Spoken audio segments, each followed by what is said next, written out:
Nous allons continuer sur notre thème. Le thème de ce matin, le mystère caché derrière les aides de destinée. Dis avec moi, le mystère des aides de destinée. Plus fort. Amen. Dimanche dernier, nous avons vu les aides de destinée en première partie. Nous avons lu 2 Samuel 9, versets 1 à 19. Et nous avons dit un certain nombre de choses que je vais rappeler avant d'aller dans mon propos de ce matin. Nous avons dit ceci: le monde dans lequel nous sommes est un monde d'hommes. C'est une vérité qu'il faut accepter si tu es là ce matin. Le monde est un monde d'hommes. Le cosmos dans lequel nous sommes est la sphère de contrôle des hommes. C'est pourquoi, lorsqu'on lit Genèse 1, verset 26, la Bible dit, Dieu les bénit en disant, multipliez, remplissez la terre, assujettissez et dominez. Donc la domination. Le psaume 8, à partir du verset 4, Dieu donne à l'homme la domination sur les œuvres de ses mains. Quand je contemple les cieux, ouvrages de tes mains, la lune et les étoiles que tu as faites, qu'est-ce que l'homme pour que tu te souviennes de lui, le fils de l'homme pour que tu prennes garde à lui, tu l'as fait de peu inférieur à Dieu, tu as soumis tes œuvres sous ses mains. Donc nous voyons que par ces versets, Dieu crée le monde et il soumet toutes choses à l'homme. Donc Dieu, en soumettant toutes choses à l'homme, fait quoi? Se limite lui-même dans son mode d'action dans les affaires humaines. Voilà pourquoi Dieu ne peut rien faire sur la terre des hommes sans un homme. Quelqu'un me dit Amen. Pour donc faire venir Jésus, il a dû chercher une femme nommée Marie. Mais là encore, Dieu a dû négocier avec Joseph. Parce que si Dieu n'avait pas négocié avec Joseph, le plan de salut aurait pu être compromis.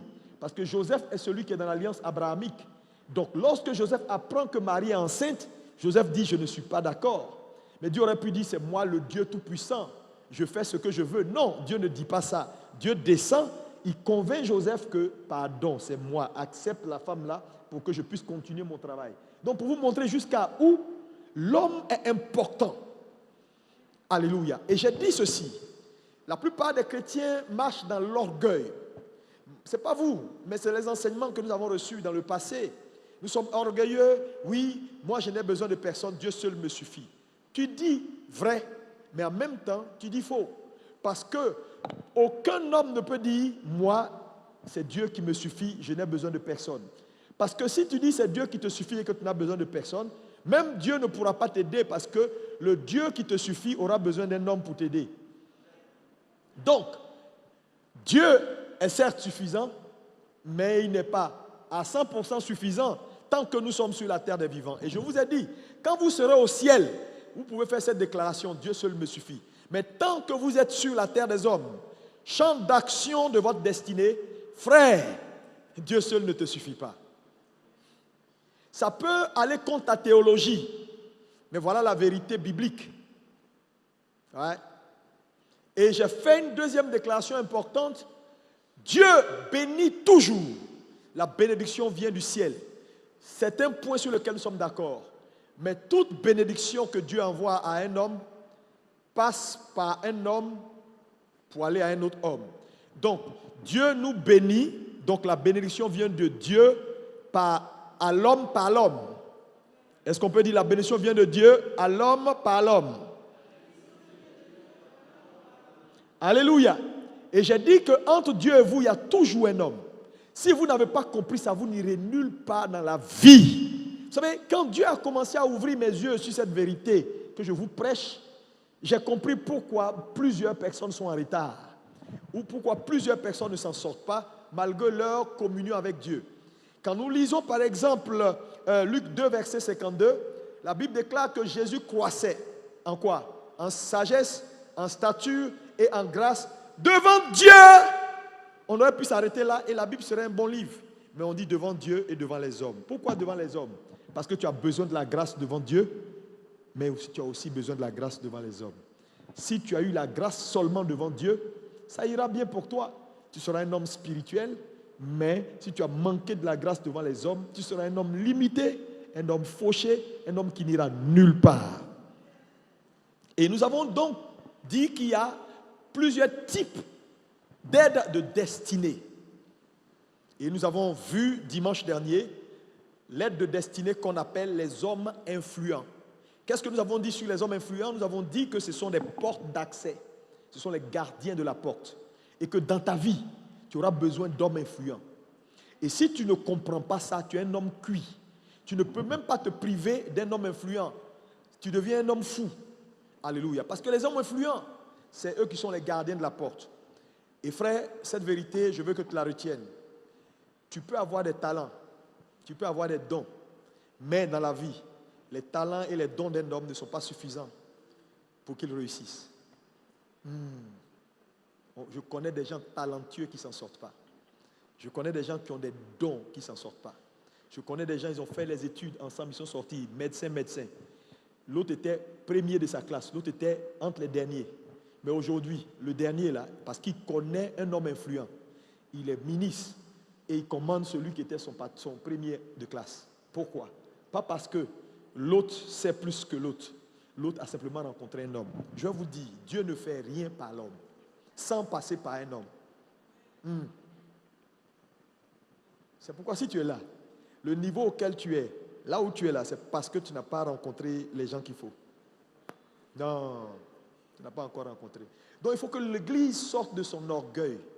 Cet orgueil spirituel, c'est nous. Nous, avec Dieu, on fera. Sans Dieu, on ne peut pas. Dieu est tout puissant. Et je puis tout par celui qui me fortifie. Oui, tu peux tout par celui qui te fortifie. Mais cette vérité biblique-là, elle est attachée à d'autres vérités bibliques. Donc si tu prends ça là seulement, tu vas être limité. Dieu va te fortifier. Dieu va te donner la grâce. Mais quand il va falloir se mouvoir dans les affaires humaines, il va falloir un homme. Les hommes influents, c'est le premier type d'aide de destinée. Et qu'est-ce qu'on a dit sur les hommes influents? On a dit que c'est les portes d'accès, c'est des hommes puissants. Alléluia. Et nous avons dit quelque chose de très important, c'est que Jésus lui-même qui est Dieu a compris l'importance d'avoir des hommes influents autour de lui. N'oubliez pas, on dit de Joseph d'Arimathée qu'il était disciple de Jésus. Mais ce n'était pas un disciple comme les autres, parce que quand on cite les disciples, on ne parle pas souvent de lui. Donc dans la vie, il est important d'avoir des disciples silencieux. Bien qu'il est important aussi d'avoir des disciples bruyants, ceux qui font le bruit. Quand on dit les pasteurs, c'est eux, les apôtres, c'est eux, les grands patrons, c'est eux. Mais il y en a là, ils ne font pas du bruit. Mais quand il faut entrer, c'est eux qui entrent. Et quand Jésus est mort sur la croix, frère, il n'y a aucun guerrier de prière qui a été capable d'aller prendre son corps. Il a fallu Joseph d'Arimathée. Parce que chez Pilate, là, ce n'est pas tout le monde qui entre là-bas. Les pierres, là, ne pouvaient pas entrer. Donc, c'est important d'avoir aussi des Joseph d'Arimathée. Je prie que dans cette saison, Dieu t'envoie des hommes influents au nom de Jésus. Oh, dis-moi Amen et reçois. C'est une prière sérieuse. C'est pourquoi, quand je vois les gens, moi, il n'est pas de mon parti, je vous dis, Dieu ne travaille pas seulement avec les chrétiens. Parce que beaucoup de chrétiens pensent que Dieu, tant qu'il n'est pas chrétien, est-ce que ce monsieur que tu m'envoies là, il est chrétien, il veut financer mon projet, mais est-ce que ce n'est pas un franc-maçon? Est-ce que c'est pas... J'ai dit, si les païens là, tu ne les aimes pas, c'est foutu pour toi. Parce que Dieu ne travaille pas qu'avec les chrétiens. C'est un message que les religieux, les gens bloqués qui ne vont jamais s'en sortir, n'aiment pas. Ils ne comprennent même pas d'ailleurs. Quelqu'un a fait un commentaire sur l'une des vidéos que quelqu'un a postées. Il dit, lui, c'est vrai, lui, Dieu, il dit, moi, Dieu, Jésus-Christ me suffit, il est mon aide de destinée. Ok, il n'a qu'à être ton aide. Il va descendre à Abidjan ici, là, pour changer ta roue quand ça va se casser ou bien pour te prendre. Les gens ne réfléchissent pas beaucoup. Et ça, c'est les chrétiens, ça. Il y en a plein comme ça, limités, bloqués dans leur tête. Parce que comment tu peux dire que... J'ai dit une phrase que beaucoup de gens n'ont pas compris. J'ai dit que être connecté à Dieu est une bonne chose, mais elle n'est pas suffisante. Parce que même Jésus, il était connecté à Dieu et connecté aux hommes. Yeah.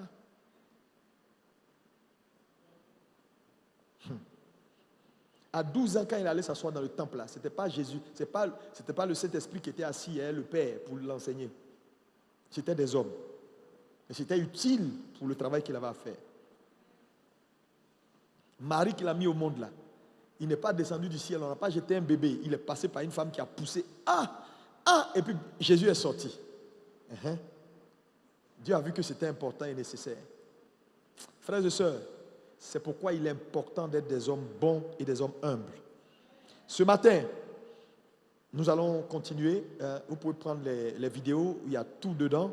Alléluia. Mais également une chose que beaucoup de gens disent, mais pasteur, pourquoi tu dis ça? Pourquoi tu dis ça? Je dis, mais Dieu peut, s'il y a des choses importantes, quand Dieu veut les faire, ou Dieu doit les faire, s'il ne trouve pas d'homme influent dans l'église, il va sauter l'église. On a vu en Égypte, Joseph devait être gouverneur. Comment Dieu va faire pour shifter Joseph vers sa position? Dieu envoie un rêve. Mais le rêve que Dieu envoie là, il ne donne pas ça à n'importe qui. S'il avait donné à Jacob, ça allait être compliqué pour Joseph, hein? Il serait mort en prison. Il n'a aucune influence. Il allait prendre ça pour faire sujet de prière, pour parler à les enfants d'Israël, prions, prions, prions, prions. S'il avait donné ça à un Israélite, ça allait être compliqué. Il fallait trouver un homme influent qui allait se dire, non, non, non, non, il faut que je comprenne ça aujourd'hui même. Et réunir le royaume, bouger le royaume pour que Joseph sorte. Hein? Donc il y a des choses, si Dieu doit les faire, si vous n'augmentez pas votre niveau, pour être dans des positions stratégiques, Dieu va vous sauter haut. Il va vous sauter. Il va vous sauter. J'ai dit, il va vous sauter. Il y a des prières que toi tu vas faire aujourd'hui.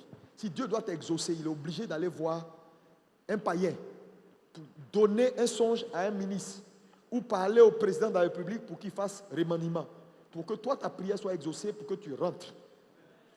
Mais il ne va pas envoyer ça dans les... S'il vient donner la prière, un rêve à Marius, pour dire, Marius, le frère a prié, il veut être ministre. Marius peut faire quoi? S'il parle, on va l'arrêter. Mais Ouattara s'arrête là, il parle. Les amis, il n'y a plus de conseil de ministre. Demain matin, tout change. Il y a des voix qui donnent du mouvement. Et puis il y a des voix qui attirent le mouvement vers soi.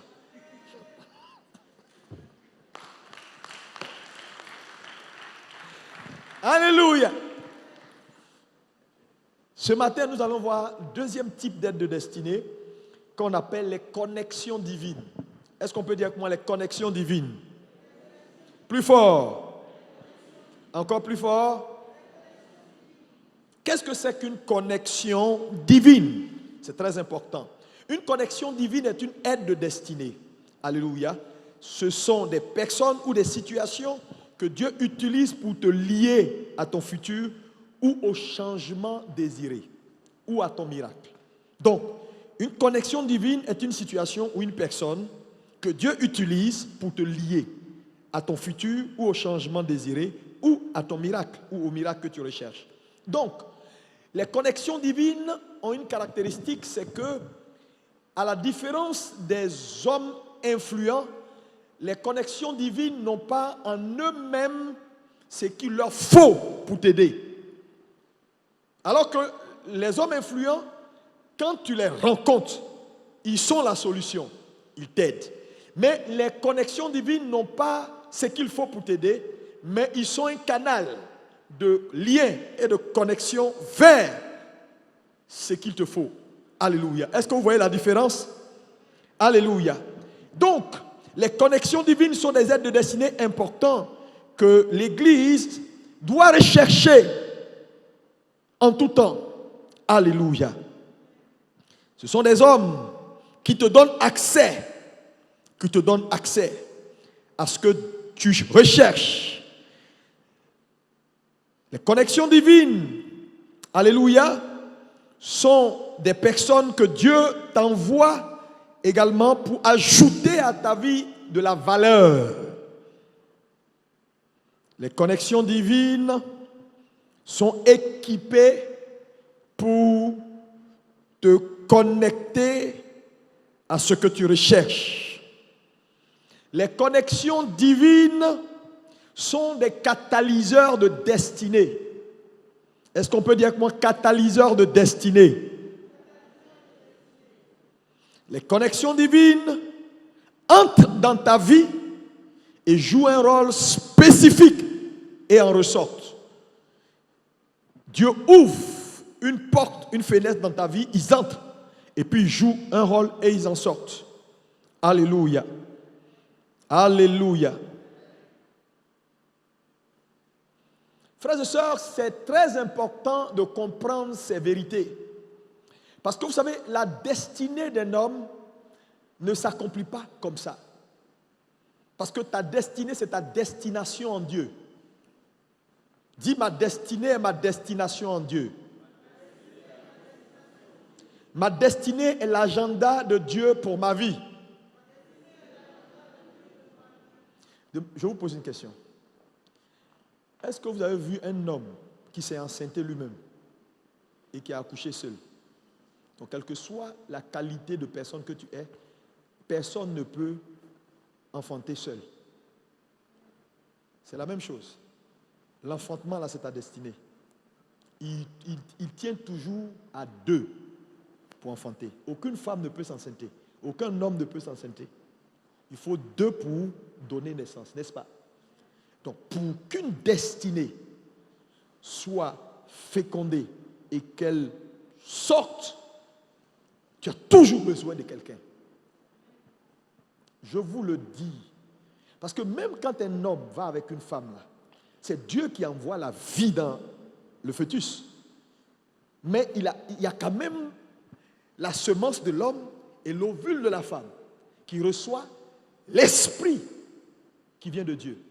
Donc, il y a la grâce qui vient de Dieu, mais quand la grâce vient de Dieu, elle vient se poser maintenant sur une connexion, et puis ça marche. Mais si la grâce vient, c'est comme une pluie qui descend et qui arrose une terre qui n'a pas de semence.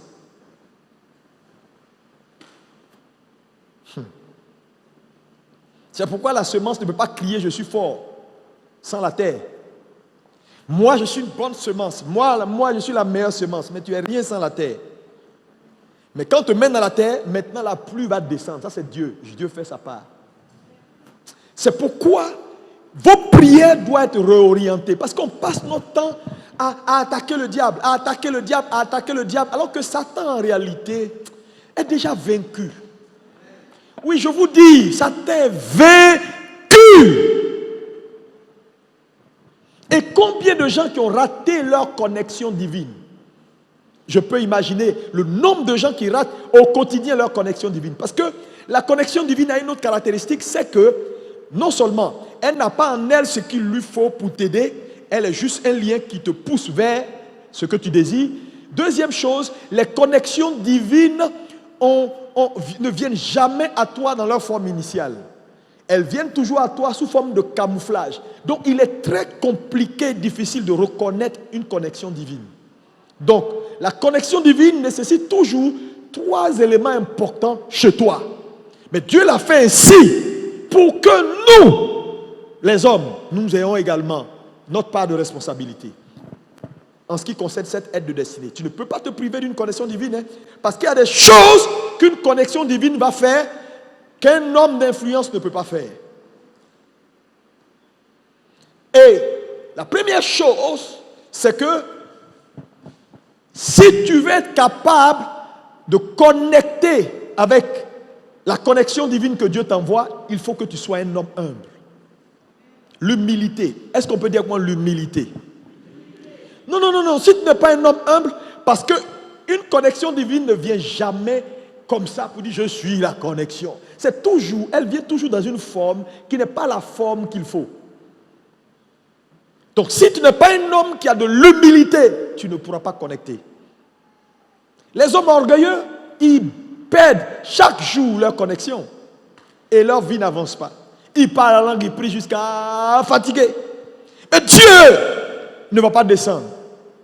Non, non. Tout ce que vous recherchez est déjà ici à Abidjan.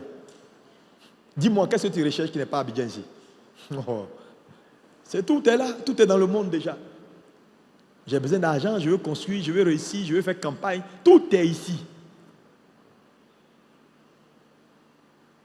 Deuxième chose, pour reconnaître et connecter avec ta connexion divine, il te faut avoir du discernement. Parce que le discernement sera nécessaire pour toi dans le sens où une connexion divine vient toujours dans une forme bizarre. Et je vous ai dit, et je le redis, les connexions divines, elles sont souvent insignifiantes. Ça peut être un enfant, ça peut être quelqu'un de classe sociale vraiment bas, Ça peut être quelque chose que tu ne peux même pas imaginer que c'est la chose. Une connexion divine est toujours camouflée. Je veux que tu retiennes ça. Regardez dans le cas de Naaman. Nous pouvons le voir dans Naaman. Alléluia. 2 Rois 5, verset 2. Lis-moi ça. Or, les Syriens étaient sortis par troupes. Oui. Et ils avaient emmené captive une petite fille du pays d'Israël. Une petite fille. La Bible ne dit pas ça par hasard. Pour dire jusqu'à où elle était insignifiante. Oui, continue. Qui était au service de la femme de Naaman. Oui. Et elle dit à sa maîtresse. Elle dit à sa maîtresse. Oh, si mon Seigneur était auprès du prophète qui est à Samarie, le prophète le guérirait de sa lèpre. Waouh. Donc vous voyez que cette petite fille avait des informations. Mais elle était insignifiante dans une maison où elle était prise en captivité. Elle est esclave. Elle est servante. Qui écoute les servantes à la maison? On dit, oh, Kitaba, toi tu racontes quoi? Maman, je connais quelqu'un. Mais bon, on s'en fout. Là, à la limite, on ne considère même pas nos servantes pour certains.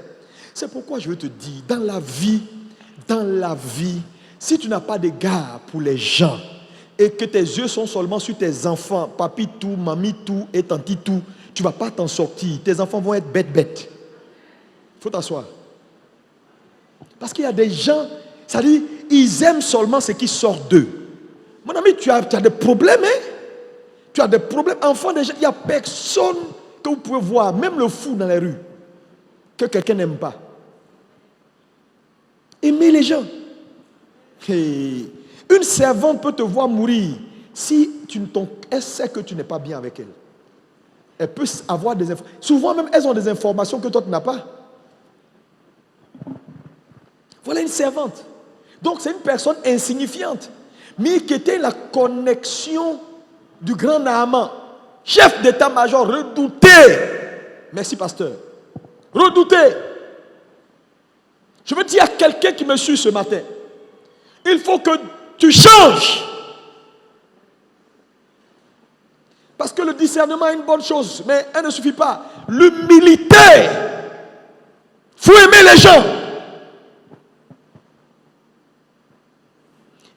Et troisième élément, c'est l'amour. Il te faut avoir beaucoup d'amour. Je vois des gens, même à l'église, ils ne saluent pas. Ils entrent. Les gens les accueillent là-bas, ils boudent. Ils entrent. Assois-toi ici, il ferme ses yeux. Parce qu'il a garé voiture. Pas il a garé 4x4, c'est quoi? On a vu, elle a plu dit avant-hier là. Vous avez vu les 4x4, les Range Rover qui se promenaient, on dirait boîte d'allumettes là? 4x4, tu as garé, tu entres, tu ne salues pas les gens. Les gens qui sont à la porte, qui font service, là, tu les connais? Oh, c'est quelqu'un, vous savez, un homme que tu vois n'est pas dans son état final. Hein?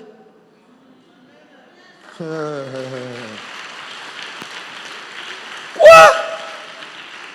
Tu vois quelqu'un, tu le connais? Parce que vous savez, un homme, ce n'est pas lui, c'est lui et ses connexions. Bon, oui, tu es fort par tes connexions. Moi, tu me vois là, tu ne me connais pas. Parce que si tu veux me connaître, tente un peu, tu vas voir qui est derrière moi. Tu vas voir jusqu'à où je peux entrer. Ça, tu verras que ce n'est pas moi avec ma petite voiture, mais c'est moi également avec les personnes qui ont dit, on te suit, de loin. Continue seulement. Si quelqu'un te touche, appelle-nous. Ça aussi, ça compte. Aïe. Dans un mauvais monde comme ça, là, tu vas rester seul. Tu es foutu. Frère, respectez les gens, hein? Parce que tu sais pas, les gens que tu vois là, tu sais pas. J'ai dit, tu sais pas. C'est pourquoi les gens qui ont mauvais comportement, non, Dieu a pitié d'eux. Il n'arrive même pas à aider les gens qui ont mauvais comportement. Ton visage est toujours serré, tu ne salues pas les gens, tu boudes les gens, parce que tu as une voiture, parce que tu es allé à Paris, tu es revenu. Paris, c'est quoi? Que Dieu ait pitié de toi et de ton âme. Les connexions divines, ils sont insignifiants. Mais cette dame a parlé, son maître a écouté. Ça veut dire que Naaman était quelqu'un d'assez humble. Pour écouter la voix de sa servante. C'était son salut. Et je vous ai dit, il y a le cas de cette Cette histoire qu'on m'a racontée d'une femme qui a souffert, faisait des affaires, ça ne marchait pas. Et un jour, elle entre à la maison et son petit fils de 3 ans qui parle, lui dit, maman, et si tu commençais les affaires maintenant? Alors que c'était la voix de Dieu. Elle a saisi la voix de Dieu dans la voix de son fils, un bébé qui ne sait même pas de quoi il parle. Elle est allée, elle a commencé à investir. Et c'est à partir de là qu'elle est devenue multimilliardaire. Parce que c'était la saison. Mais Dieu voulait voir jusqu'à où elle est prête à écouter un enfant qui ne ressemble à rien. Frère, Dieu n'enverra jamais une connexion divine devant toi avec, écrit ici, connexion divine. C'est ce qu'il te faut. C'est pourquoi tu souffres. C'est pourquoi j'ai dit la plus grande tragédie d'un homme, c'est d'être seul. La solitude n'est pas l'absence d'hommes ou de gens. La solitude dans la vie d'un homme est son incapacité à connecter avec les bonnes personnes. Tu peux être entouré, être seul. Parce que ce n'est pas avoir des gens autour de soi, non. Tu es seul quand tu n'as personne sur qui tu peux t'appuyer. Abidjan ici, là. En tout cas, moi, je peux m'appuyer sur des gens. Hein. C'est sérieux. Je peux appeler des gens. Ils vont se lever. Et puis, ils vont entrer dans les réseaux. C'est pourquoi, quand je marche, je fais confiance en Dieu. Mais je fais confiance aussi aux connexions que Dieu m'a données. Tu sais, tu dis, mais oui, il faut faire confiance en Dieu seulement. Continue. Continue de faire confiance en Dieu seulement. Soyez intelligents, hein? Non, il n'est pas de mon parti politique. Non, il n'est pas de ma région. Non, ils sont dans le gouvernement, c'est des bandits, c'est des voleurs. Continue. Continue à insulter. Continue. Et, frère, j'ai appris beaucoup de choses sous le soleil. Quand quelqu'un entre en position d'autorité, c'est le doigt de Dieu. La Bible dit qu'il n'y a personne qui est dans une position d'autorité si ce n'est Dieu. Quand tu vas à la mairie, là, le maire, là, il peut boire coup tout coup. Il est féticheur. Ce n'est pas ça qui compte. Tant qu'il ne dit pas, je vous déclare marié, tu n'es pas marié. Donc si tu cherches chrétien pour te marier, tu vas attendre jusqu'à ce que chrétien fasse mairie, devienne maire. Jésus est revenu. Il y a combien de chrétiens maires? Non, moi je veux un chrétien. Non, moi je veux un gynécologue chrétien. Continue. Tu vas chercher. Il y en a, hein? Mais tu vas chercher longtemps. Je cherche un médecin chrétien. Parce que moi, je ne veux pas que les païens là me touchent. Il n'y a pas de souci. Mais il y en a. Mais cherche. Cherche ta connexion divine. Il ne faut pas chercher chrétien. Chrétien, ça ne veut rien dire. Dieu travaille avec tout le monde. Même les païens. Nebuchadnezzar a appelé serviteur de l'Éternel. Vrai ou faux?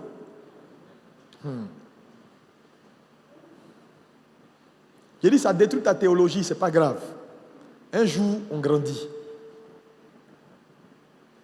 À cause de ça, il y a des églises qui ne s'en sortent pas, des pasteurs qui ne s'en sortent pas. Ils ne veulent rien du tout. Quand tu parles, prions le Seigneur, Dieu va faire. Quand tu dis non, il y a un monsieur là, non. Ces païens-là, laissez-les. Leur agent, c'est franc-maçon. C'est qui ils sont? C'est franc-maçon. Laissez-les. Et les gens ne veulent pas dans la société. Les chrétiens ne veulent pas agir dans la société. Ils ne veulent pas investir dans la société. Ils ne veulent pas être bons. Même quand il y a un truc dans la commune de Cocody, les chrétiens ne vont pas pour dire, nous sommes l'église, on apporte notre soutien. Ils ne veulent rien faire. Ils sont dans leur petit coin. Prions, parlons en langue. Prions, parlons en langue. On ne reconnaît pas les chrétiens. Allez aux États-Unis, vous allez voir. L'influence de l'église, ce n'est pas seulement leur message. Ils sont présents dans le social, partout, dans les investissements. Quand il y a quelque chose, on leur mot a dit, ils sont partout. Les gens les reconnaissent. Il y a combien d'églises qui sont allées se présenter au maire de Cocody quand il a été élu pour dire, nous sommes l'église temps, nous sommes dans la commune, si vous avez besoin de nous pour vous aider, on est prêt dans le social, on a des gens, on peut balayer les rues, on peut faire ça. Il y a combien de gens? Le maire va apprécier et puis va vous mettre dans son agenda. Demain, s'il y a un financement, il dit, cette église-là. Mais tous les financements vont dans les ONG, dans les trucs. Les églises sont assis, pourtant ils se tapent tout le boulot. Parce qu'on est orgueilleux. Tu ne dois plus te priver. Dis-moi amen. C'est une question de changement de mentalité. Alléluia. Si tu es orgueilleux, si tu n'as pas d'amour, tu vas rater tes connexions. Comme plusieurs ont raté leurs connexions. Tu vas voir un enfant, tu vas le banaliser. Tu vas voir une soeur à côté de toi parce qu'elle n'a rien, elle marche à pied, tu vas banaliser la soeur. Mais pourtant, c'est elle. L'histoire de Michelle Obama, femme de l'ancien président des États-Unis. Elle a travaillé dans une structure où le patron l'a banalisé et le patron l'a chassé parce que le patron dit elle sent mauvais. Quelques années plus tard, longtemps, ils ont tous oublié, elle est devenue femme de président. Et la Maison Blanche lance un appel d'offres et il y a trois sociétés qui sont retenues, y compris cette société-là. Et le jour du casting, c'est elle qui on a envoyé les noms des sociétés retenues. Et on leur dit qui est le directeur A, directeur B. Et elle voit le nom de son ancien patron qu'il avait insulté.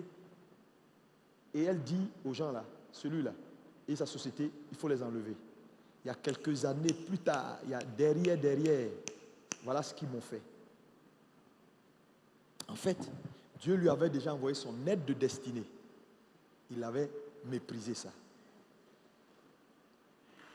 Si Dieu te révèle qui sera président, ou Dieu te met dans des connexions maintenant là, frère, il ne faut pas jouer. Il ne faut pas jouer. Arrêtez de jouer.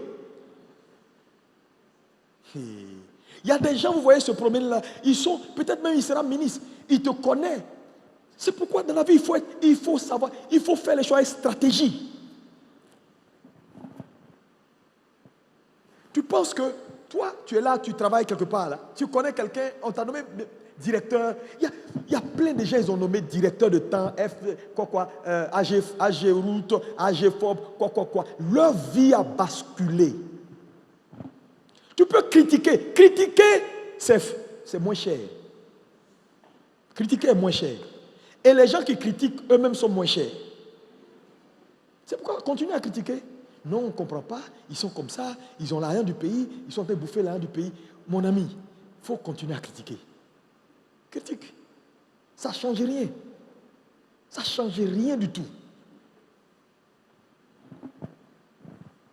Je répète, un homme sans système d'aide n'accomplira pas sa destinée.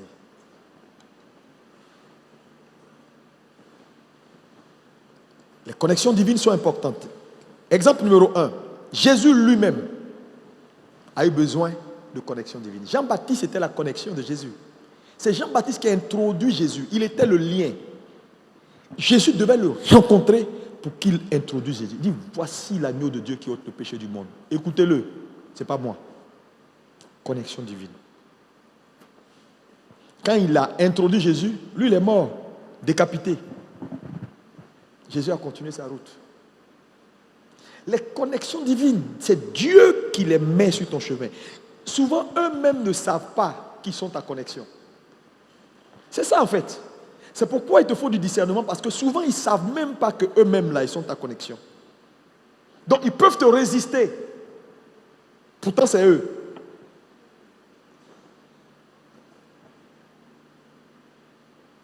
On a également Mardoché, qui était la connexion divine d'Esther. Esther 2, verset 5, lis-moi. Regardez ici. Esther 2, verset 5. Il y avait dans Suse, la capitale, un juif nommé Mardoché, oui, fils de Jaïr, homme de Benjamin, qui avait été emmené de Jérusalem parmi les captifs déportés avec Jéconia, roi de Juda, par Nebuchadnezzar, roi de Babylone. Oui. Il élevait Hadassa, qui est Esther, fille de son oncle. Donc Esther était une petite veuve, elle n'avait personne. Et Mardoché décide de faire d'elle sa fille. Mais voilà ce qui a fait toute la différence. Parce que quand Mardoché est déporté à Babylone par Nebuchadnezzar, il prend avec lui sa fille. Ça veut dire quoi? S'il n'avait pas fait de Esther, d'Hadassa, sa fille, elle ne serait pas partie avec lui. Premier point de contact. Oui, continue. Car elle n'avait ni mère ni père. La jeune fille était belle de taille et belle de figure. Belle de taille et de figure, ça veut dire quoi? Elle avait ses qualités, ses talents, sa beauté. Frère, on ne mange pas ça si elle n'avait pas rencontré Mardoché. Elle serait restée belle les qualités physiques là, et elle allait finir quelque part là-bas avec un menuisier, un charpentier comme Marie. Il y a des gens à Abidjan ici, des femmes à Abidjan ici. Frère, quand tu les vois, mais elles n'ont personne pour les introduire. Elles souffrent, elles tournent dans les rues, elles sont devenues des femmes de tout le monde. Continue. Lorsqu'on eut publié l'ordre du roi et son édit, Oui. et qu'un grand nombre de jeunes filles furent rassemblées à Suse, la capitale, Oui. sous la surveillance d'Hégaï, Esther fut aussi prise et conduite dans la maison du roi, Oui. sous la surveillance du gardien des femmes. Oui. La jeune fille lui plut et trouva grâce devant lui. Il s'empressa de lui fournir les choses nécessaires pour sa toilette et pour sa subsistance. Oui. Lui donna 7 jeunes filles choisies dans la maison du roi Oui. et la plaça avec ces jeunes filles dans le meilleur appartement de la maison des femmes. Esther ne fit connaître ni son peuple ni sa naissance, car Mardochée lui avait défendu d'en parler. Regardez ici. Elle ne fit connaître ni son peuple ni sa naissance. Ça dit quoi? Mardochée lui a dit. Une connexion divine est un conseiller. Mardochée lui dit. Vous savez, je vous l'ai dit ici plusieurs fois. Ce n'est pas partout on entre avec son titre. Mardochée lui dit, là où tu vas, pardon, tu n'es pas juif. Tu n'es rien du tout. Tu es juste comme tout le monde. Parce que si tu déclines ton identité, ça va te disqualifier. Il y a des informations qu'il te faut pour ta prochaine étape. Frère, c'est ta connexion divine qui a ça. C'est pourquoi ton leader peut être ta connexion divine. Quand tu ne sais pas écouter un leader que Dieu te donne, il y a des niveaux que tu ne peux pas atteindre dans la vie. Je te dis, un jour au table, il m'a dit 2 choses. Frère, quand une connexion divine te parle, ça peut te faire gagner du temps dans le ministère. La grâce que Dieu m'a donnée, il y a cette grâce, mais il y a les hommes qui m'entourent, qui m'ont fait gagner en temps, en âge, en sagesse, mais très vite. Un gars comme Otabil, un gars comme Tudor, quand il me parle, c'est de l'or, je prends ça et garde. Je ne joue pas avec. Parce que l'onction, c'est quoi? L'onction ne t'appartient pas. Tu vas avoir ton onction, tu seras frustré. Tu vas avoir ta grâce, tu seras frustré. Tu vas avoir tout ce que tu as, tu es frustré. L'endurance dans le ministère, la force de caractère, frère, c'est pourquoi la connexion divine, c'est des conseillers. Il dit à la dame, s'il te plaît, quand tu entres, voilà les 2 choses que tu ne dois pas faire. Elle est entrée. Elle a fait exactement ce que Mardochée lui a dit. Elle est montée sur le trône. Elle est montée sur le trône. Je prie pour toi ce matin. Que Dieu ouvre tes oreilles pour que tu écoutes ta connexion divine. Parce qu'il y a trop de gens qui ne s'en sortent pas parce qu'ils n'écoutent pas.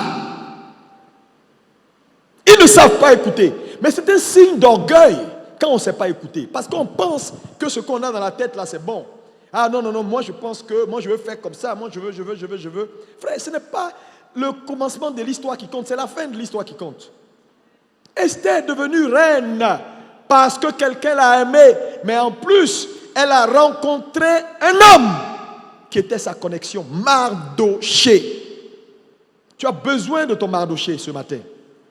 Dis-moi amen. Dis-moi amen. Tes talents ne seront pas suffisants. Elle était belle et puis on s'en fout. On fait quoi la beauté? On a le cas également de Ruth.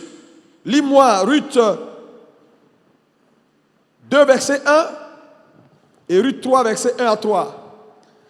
Naomi avait un parent de son mari. C'était un homme puissant et riche de la famille d'Elimelech et qui se nommait Boaz.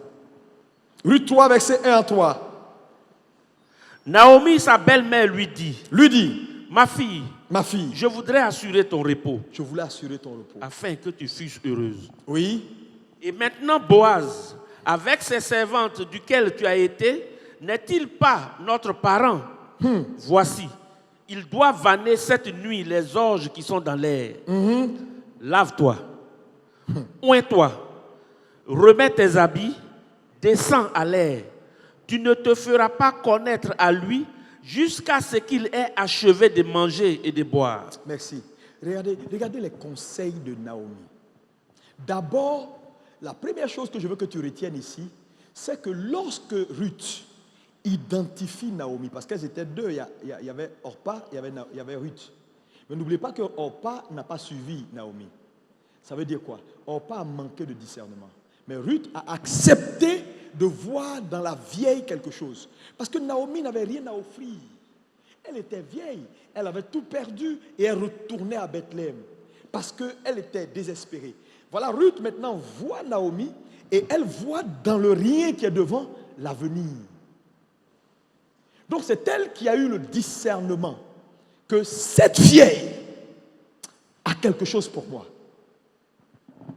Mais n'oubliez pas que Naomi, qui était la connexion divine, s'est opposée. Je vous ai dit, votre connexion divine va s'opposer parce qu'il n'a même pas conscience qu'il est votre connexion divine. Elle s'est opposée. Elle dit non, non, non, non, ne me suis pas. S'il te plaît, je n'ai rien à t'offrir, laisse-moi. Mais il y a des chrétiens qui vont abandonner. Souvent, je vois des chrétiens qui abandonnent parce que le pasteur est dur, parce que le monsieur est dur, parce qu'il est comme ça, j'arrive pas à le saisir. Quand je fais... Frère, ta connexion divine ne va jamais se livrer à toi. Parce que lui-même n'est pas conscient qu'il est ta connexion divine. Je te le dis. Quand tu l'as identifié, c'est à toi de tout faire pour rester connecté parce que c'est une affaire de temps. Dieu l'a designé, l'a formaté pour toi. Une aide de destinée est la main de Dieu dans ta vie. Si tu as raté ton aide de destinée, tu as raté la main de Dieu. Beaucoup de gens se privent du doigt de Dieu parce qu'ils pensent que je peux compter sur Dieu et puis, même si un homme ne veut pas, Dieu fera. Tu as menti. Parce qu'on a souvent ça dans notre subconscient. S'ils ne veulent pas, Dieu est grand, Dieu est grand, Dieu est grand. Voilà. Elle s'est refusée. Elle dit non. Mais Naomi dit non, non, non. Ruth dit non, non, non, non, je ne te laisserai pas. Pourquoi? C'était la connexion entre Ruth et Boaz. Naomi était le lien avec Boaz. Mais ce lien était important parce qu'on connaît la suite. Jésus devait naître. Donc vous voyez jusqu'à où une connexion divine peut envoyer. Il y a des gens ici, frère, dans ta version finale, le monde va te célébrer. J'ai dit, le monde va te célébrer. Est-ce que tu peux acclamer Jésus? Est-ce que tu peux acclamer Jésus? Le monde va te célébrer. Ah! Il y a des choses que tu caches. Il y a des choses que ta lignée cache. Frère, tu n'as pas idée. C'est pourquoi je veux que tu sois simplement conscient ce matin que frère, il y a quelque chose te concernant. Dis-moi amen encore. Oh, dis-moi amen encore. Mais elle a écouté sa mère. Elle a écouté Naomi. Elle a écouté Naomi. Et elle est entrée dans sa destinée. Les connexions divines sont des conseillers. Oui. Ce sont des facilitateurs. Les connexions divines sont des facilitateurs. Dis avec moi, facilitateurs. Ce sont des conseillers. Ce sont des mentors. Ce sont des intercesseurs. Ils t'aident à entrer.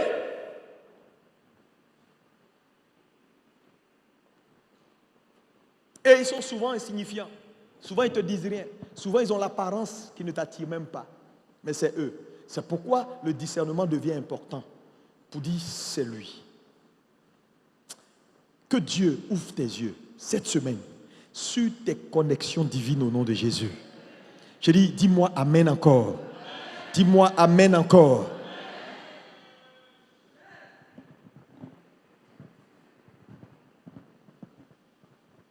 Alléluia. Alléluia. Alléluia. Que ta connexion divine te localise, là où tu es. Cette semaine même, que tu sois localisé au nom de Jésus et que ton histoire change.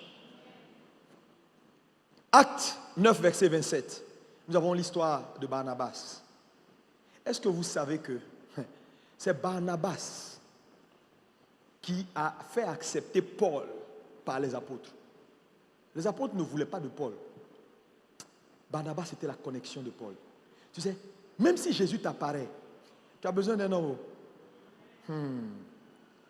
Jésus lui a apparu. Frère, Jésus lui a apparu. Il a commencé à faire les choses. Les apôtres disent, nous, on ne le reconnaît pas.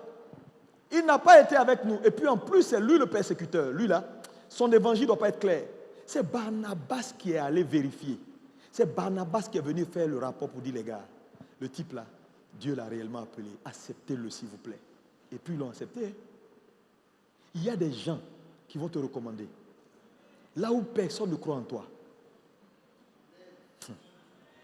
Ah, acclame Jésus, acclame Jésus, acclame Jésus, acclame Jésus. C'est pourquoi, lis-moi le passage. Oui.